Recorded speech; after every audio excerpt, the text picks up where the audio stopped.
저에게 주어진 주제가 차기 민주개혁정부의 평화 전략입니다.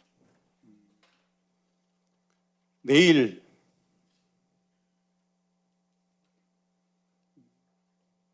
결정이 나겠죠. 난다고 생각하고 민주개혁정부가 들어선다고 가정하고 늘 준비하고 있는 마음들입니다. 어떠세요? 12.3 이후의 상황들 다들 아실 거예요. 우리 존경하는 김주영 위원장님, 의원님 계시고 이미 다 전문가시잖아요. 국제정치 질서가 어마어마한 변동의 시기에 사실은 가장 많은 전쟁들, 갈등들이 분출됩니다. 우리 이 한반도는 그래서 더욱더 위기죠. 트럼프 집권 2기, 눈앞에서는 위기입니다. 방치하면 위기죠. 당할 수밖에 없을 겁니다. 관세 25%, 이제 전조가 시작됐죠. 근데 우리가 진짜 잘하면 그 위기를 기회로 만들 수 있겠죠. 저는 어떻게 트럼프를 한반도 평화의 기회로 만들 것인가, 그것이 우리의 역할이다. 우리의 역할이다. 그 생각에 많은 고민들을 집중하고 있습니다. 기존의 동맹관계, 냉전체제, 신냉전, 패권 다 물리고 우리가 생존하기 위해서 한반도가 새로운 평화의 질서를 만들기 위해서 진짜 비상한 각오로서 트럼프에 대한 맞대응을 해야 된다라는 생각을 하고 있는데요. 남북관계가 이미 워낙 많이 얼그러져 있지 않습니까? 그 속에서 어떻게 평화들을 만들어낼 것인지 차기 민주개혁정부의 과제들을 목표부터 설정해서 이렇게 한번 했으면 좋겠다, 이 이야기들을 드리려고 합니다. 그래서 민주개혁정부의 한반도 평화전략 제목을 잡았습니다. 광복 80년, 분단 80년은 다들 이미 익히 원래 많이 들으셨을 겁니다. 사안득약 120년이기도 하죠. 제 꿈입니다. 평화체제를 오랫동안 연구했던 학자 입장에서 진짜 지긋지긋한 이 전쟁 체제를 끝내자. 모든 국민 불행의 구조적 근원이죠. 분단이 불행의 근원이라기보다는 전쟁과 적대 관계가 사실은 불행의 근원이죠. 장기적으로 민주교육정부가 들어선다라면 그 5년 내에 어떻게든 이 전쟁을 끝내고 평화를 실현하자, 평화를 통해 나가자, 이런 고민들을 하고 있다는 말씀들을 하나의 슬로건처럼 말씀을 드려봅니다. 국제질서는 이후에 제 발표 위에 많은 분들이 촘촘히 설명을 할 겁니다. 다극화, 미국 일국 패권의 퇴조, 2차 대전 이후의 패권적 질서가 그 가치 규범들이 무너진다고 봅니다. 저는 사실은 애초 정치학자로서 최초의 2차 세계대전 이후에 그 냉전체제, 그 질서가 만들어진 허구적 체제였다. 미국의 패권을 20세기 이후에 관통시키기 위해서 만들어졌던 허구적 체제였다. 그것이 이제 적나라하게 무너지고 있다. 지난 80년의 국제정치 질서의 가치들이 변하고 있다. 명징하게 좀 볼 필요가 있겠다. 근데 그것이 우리들한테는 어떤 측면에서는 위기이지만 또 기회도 될 수 있겠다. 특히나 우리는 80년간 냉전의 직격탄을 맞았기 때문에 분단으로 나아갔었습니다. 전쟁까지 있었습니다. 남북에 450만 500만의 희생이 있었습니다. 지금도 20세기 이후에 가장 오래된 전쟁 체제를 못 끝내고 있습니다. 가장 지긋지긋한 전쟁 체제, 이것을 분단 80년, 광복 80년 이 시기에 새로운 분기점을 만들자, 이런 말씀들을 드려봅니다. 국제질서는 넘어가겠습니다. 탄핵정국, 저는 탄핵정국을 한마디로 봅니다. 전쟁 체제였기 때문에, 분단 체제였기 때문에 윤석열 내란 세력 일당은 전쟁을 획책했었다. 전쟁 체제가 이런 것들을 가능하게 했던 비극의 원인이었다. 그 지점을 보려고 했습니다. 트럼프 얘기한 다극화. 저는 트럼프가 세계 질서를 바꾸는 것이 아니라 퇴각하는 미국, 퇴조할 수밖에 없는 미국, 쇠락하는 미국의 현상이 트럼프의 당선으로 결론되었다고 봅니다. 트럼프가 아니어도 이 질서는 도도하게 흘러갈 것이다. 전 세계 모든 나라들이 다 똑똑해지고 있다. 다 이미 자국의 국익 외교를 한다. 그것은 돌이킬 수 없다. 우리도 거기에 부응해서 우리의 목소리를 당당하게 미국에게 이야기해야 되는 시대가 왔다. 그들에게 결코 가스라이팅되어 있지 말자, 이 말씀을 드립니다. 그러면서 저는 트럼프 얘기한과 관련해서 딱 한 가지만 말씀드리고 싶어요. 마가는 사실은 뭐 최근의 얘기 아니잖아요. 일기 때도 그랬고 다른 많은 후보들도 이야기합니다. 다시 미국을 위대하게 라는 저 슬로건을 통해서 우리가 배울 수 있는 딱 한 가지는 이미 미국은 위대하지 않다는 뜻입니다. 다시 위대해질 수 없을 거예요. 그건 세계사의 도도한 흐름일 겁니다. 연착륙하기 위해서 트럼프가 저러고 있다라고 저는 봅니다. 그렇다면 우리의 국익을 이 시기에 한반도 분단체제의 기원, 본질도 마찬가지죠. 전쟁체제가 유지되는 것도 마찬가지지 않습니까? 미국의 패권적 국익이었지 않습니까? 그렇다면 우리가 그 본질을 꿰뚫고 우리의 생존권, 평화의 주권을 가져와야 되겠죠.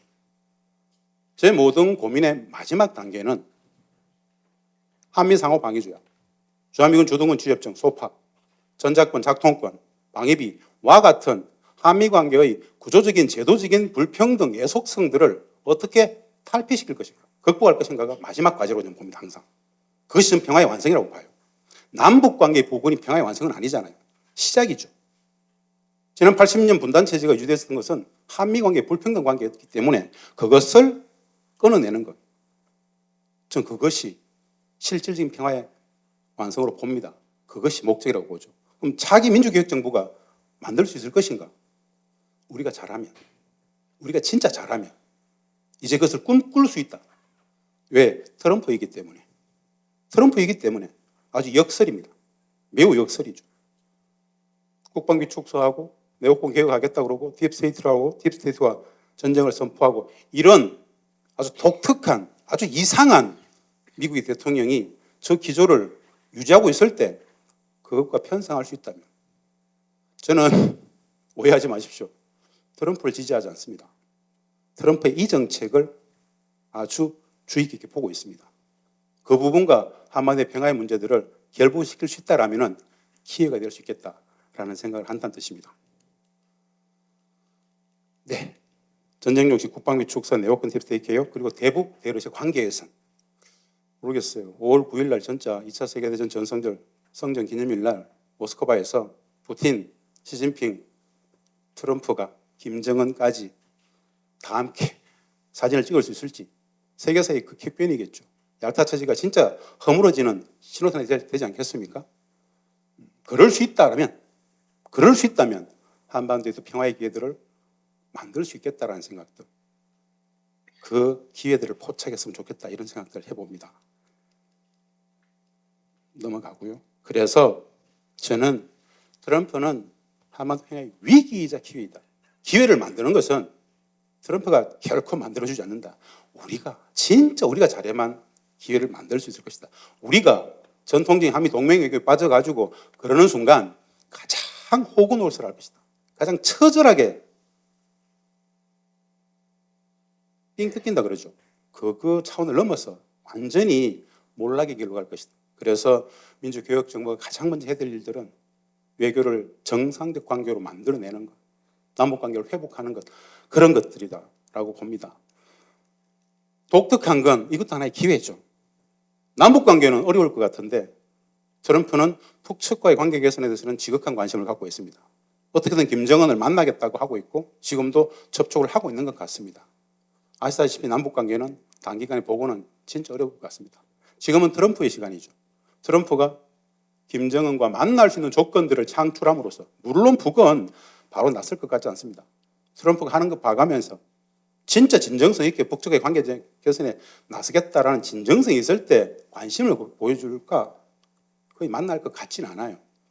어떻게든 다시 썩는다 하더라도 트럼프와 김정은 위원장, 북미, 미국이 만나는 조건을 창출하면서 한반도 평화의 질서들을 모시게 되는 거 아닌가.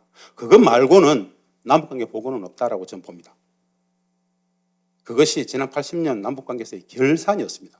그것을 부정할 수는 없지 않겠습니까? 북측의 전략은 방금 말씀드린 바와 같이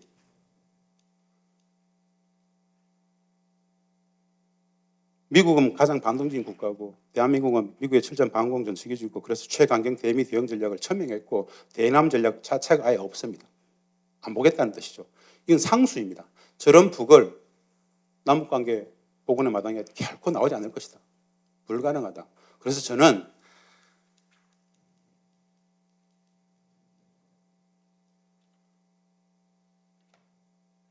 우리가 대북 정책을 할 때 대북 정책을 할 것도 없다. 우리들 사회에서 사라졌던 민족성, 동포애들을 우리 사회 내부적으로 복원해가는 과정. 그것이 필요하다. 대북 정책 자체가 없다. 우리 사회 내부의 평화의 환경들을 만들어내는 것. 그것이 전부일 것이다. 라고 봅니다. 그래서 목표를 이렇게 잡았습니다. 차기 민주개혁정부는 신뢰회복. 북에 대해서 얘기한 것이 아니라 우리 사회 내부적으로. 대북 정책이 북을 향하지 않고 우리 사회 내부의 적대청산 노력, 민족의 동포의 보호에 초점을 맞춰야 됩니다. 적대청산, 평화의 실천인데요. 첫 번째, 남북관계, 신뢰회복, 적대청산, 평화의 실천. 뭐 삼불선언, 삼무선언 많지 않습니까? 선제 타격부터 엄혹한 전쟁적 상황으로 교전국 관계로 지목을 받았지 않습니까? 그런 것들을 우리 스스로 다 내려놓는 필요하겠죠. 국내적으로 국민들 속에서도 마찬가지고 대외적으로 북에도 마찬가지로 무공격, 무자극, 무간섭 이런 것들 공식 선언하는 것 그리고 남북 적대 관계의 상징이었죠. 보이사 조치 같은 거 해제하는 것 그것이 선언적인 선언입니다만은 우리 스스로 대북 적대를 내려놓겠다라는 표현이겠죠. 보이사 조치 해제 선언을 한다라든가 국보법 7조 같은 거 개정해야 되죠.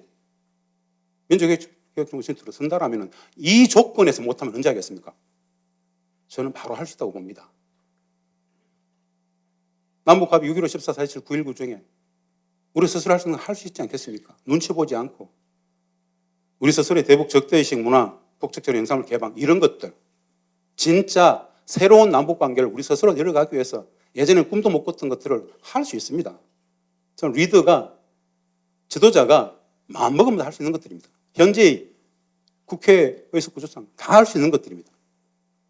다급과 시국이 있기 때문에 변화하는 한미관계가 있기 때문에 가능하다고 봅니다. 그리고 우리 사회 내부의 이런 역할들을 하면서 저는 큰 틀에서 트럼프의 북미관계 정상화를 옆에서라도 지원했으면 좋겠다.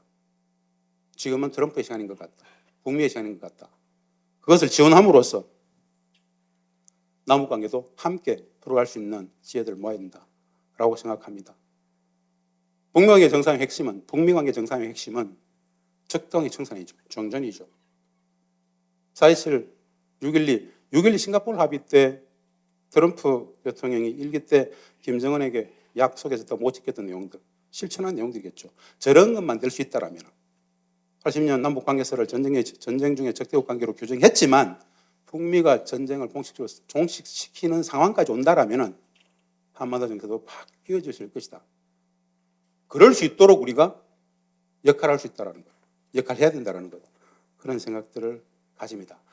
저 종전이 되어야만, 저 적대가 사라져야만 불평등 한미관계의 핵심이었던 한미 상호방위주의, 주한미군 주둔군 주요협정 그리고 작통권, 방위비 이런 문제들을 함께 75년 만에 정상화시킬 수 있을 것이다 라는 정도의 말씀들을 드립니다. 한반도 민주개혁정부의 한반도 평화전략 5년간 이렇게 나아갔으면 좋겠다라는 대강을 말씀을 드렸습니다. 고맙습니다. 감사합니다.